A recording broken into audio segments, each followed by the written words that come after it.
अगर आप भी लेना चाहते हैं देश दुनिया की तमाम जानकारी तो आज ही सब्सक्राइब करें हमारे चैनल को। साथ ही नीचे दिए बेल आइकन को जरूर दबाएं ताकि हर अपडेट आप तक पहुंच सके।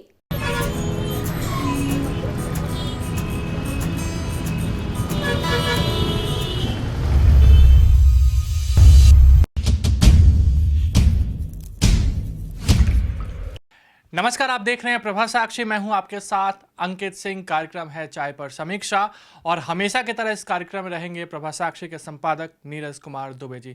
सर, बहुत स्वागत है आपका। चुनाव खत्म, कोरोना शुरू।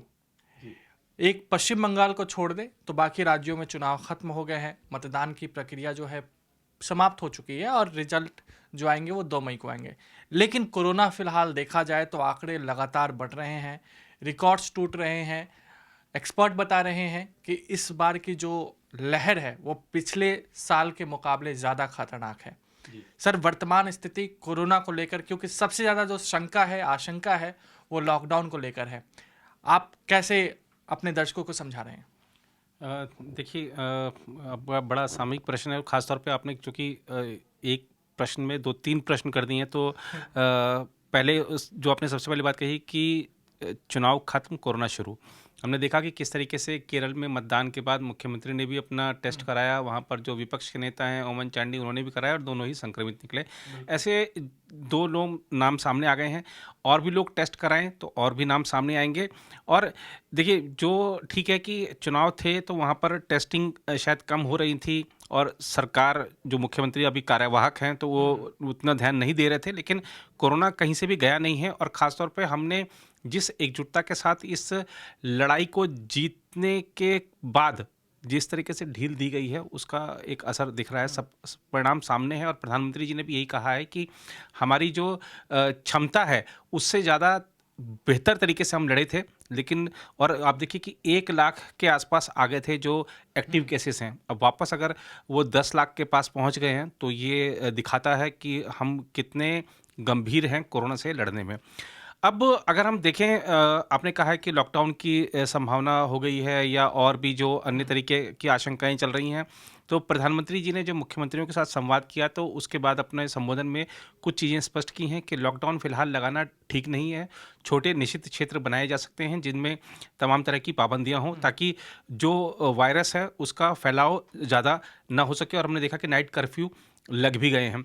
लेकिन नाइट कर्फ्यू का भी अगर हम देखें, ठीक है कि इसके अलावा कोई विकल्प अभी फ़िलहाल नज़र नहीं आता, क्योंकि दिन में आप सब चीज़ें बंद नहीं कर सकते हैं, क्योंकि अर्थव्यवस्था बड़ी मुश्किल से उसमें रिकवरी होनी शुरू हुई है।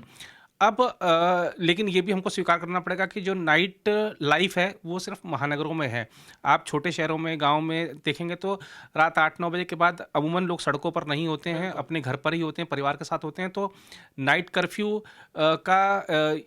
महानगरों में ठीक है असर हो सकता है, बाकी जगह मैं इसका ज़्यादा व्यापक प्रभाव नहीं देखता हूँ। दिन में भी बहुत ज़्यादा सतर्कता बरते जाने की ज़रूरत है।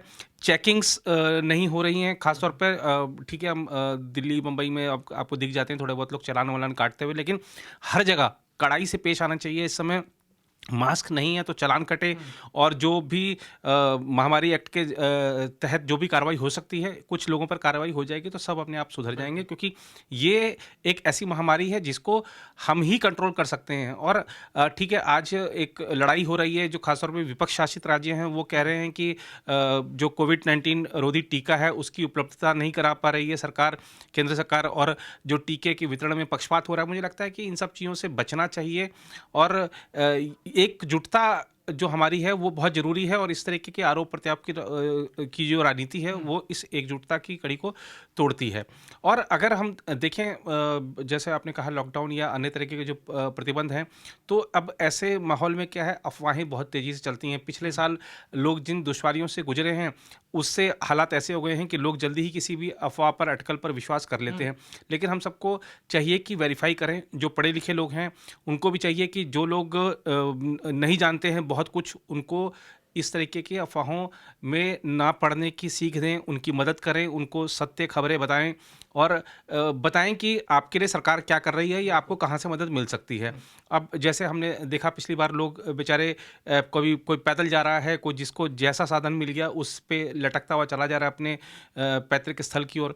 तो इस बार भी देखिए आप महानगरों में क्या हो रहा है, आप चाहे गुजरात के शहरों को देख लीजिए, चाहे बम्बई में देख लीजिए, दिल्ली में भी रेलवे स्टेशन पर भीड़ लगी, लेकिन दिल्ली में तो खैर हालात काबू में थे।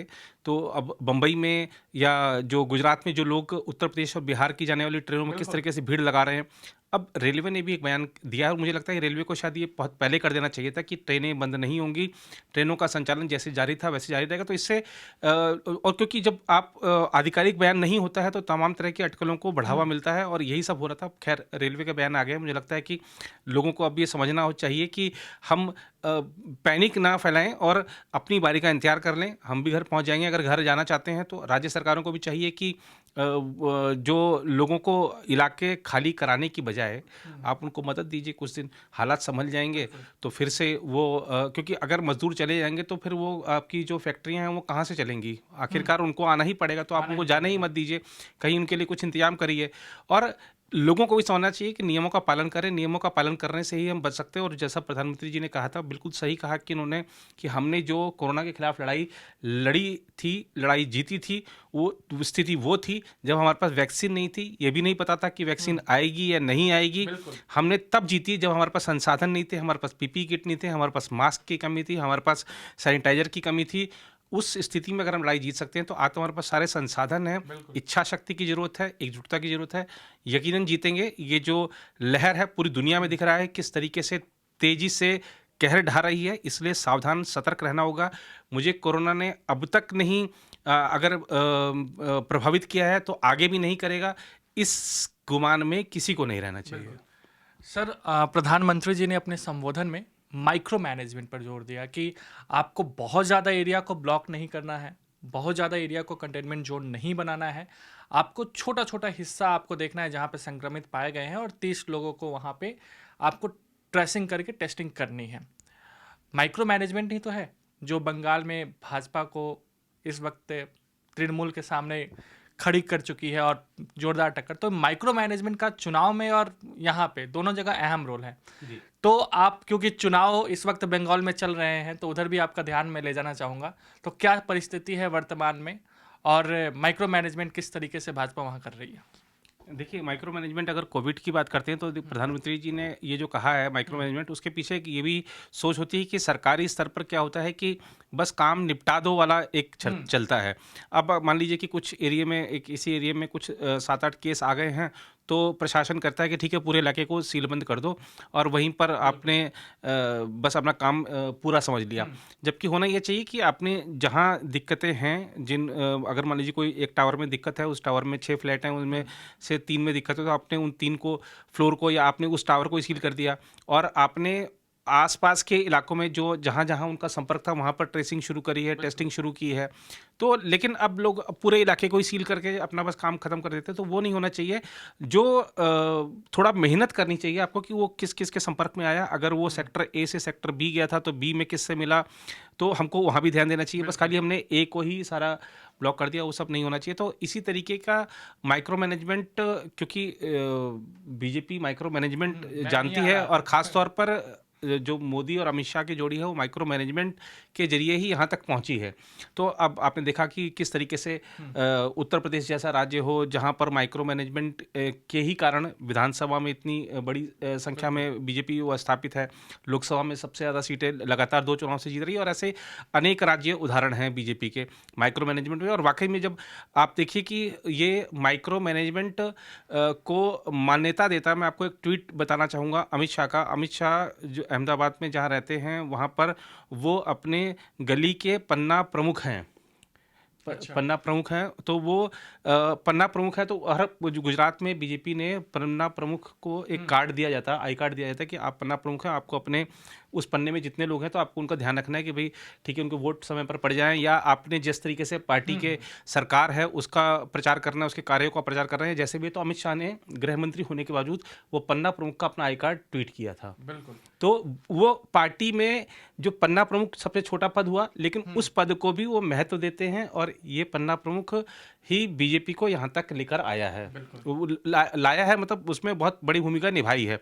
बंगाल में भी यही चल रहा है। आप देखिए कि बंगाल में देश भर के बीजेपी के नेता हों, चाहे आरएसएस के नेता हों, संघ परिवार से जुड़े जो विभिन्न आनुषंगिक संगठन हैं उनसे जुड़े नेता कार्यकर्ता हों, सब लोग लगे हुए हैं। और ये माइक्रो मैनेजमेंट का ही शायद भरोसा है, उसके कार्यों की बदौलत ही अमित शाह और बीजेपी के और अन्य नेता बार बार कह रहे हैं कि हम ये जो 68 सीटों पे हम 68 सीटें जीतने जा रहे हैं पहले 3 चरणों की, या हम 200 सीटें जीतकर चुनाव बाद सरकार बनाएंगे। तो ऐसे ये दावे और ये जो विश्वास व्यक्त किया जाता है, ये उसी के बलबूते किया जाता है, क्योंकि आपको रियल टाइम फीडबैक मिल रहा होता है कौन सी सीट आ रही है, कौन सी सीट नहीं आ रही है, या कोई दूसरा कुछ आ रहा है तो वो क्या हमारे साथ आ सकता है चुनाव बाद। तो ऐसी स्थितियों का आकलन ये माइक्रो मैनेजमेंट के जरिए ही किया जाता है। तो मुझे लगता है कि बंगाल चुनाव में वैसे देखा जाए तो तृणमूल भी पीछे नहीं है माइक्रो मैनेजमेंट के मामले में, क्योंकि उसने एक कंपनी की सेवाएं ली हैं। वो कंपनी भी माइक्रो मैनेजमेंट का महत्व समझती है और बीजेपी के लिए माइक्रो मैनेजमेंट कर चुकी है। देखना होगा कि अब कंपनी जीतती है या पार्टी। बिल्कुल, लेकिन जीतना हमें है कोरोना से, तो अपना ध्यान रखिए, सतर्क रहिए, मास्क का इस्तेमाल ज़रूर करिए, साथ ही साथ सैनिटाइजर के प्रयोग पर भी बल दीजिए। तो ये था इस सप्ताह का चाय पर समीक्षा। अगले सप्ताह आपसे फिर मुलाकात होगी। तब तक के लिए मुझे यानी अंकित सिंह और प्रभा साक्षी के संपादक नीरज कुमार दुबे को दीजिए इजाज़त। नमस्कार।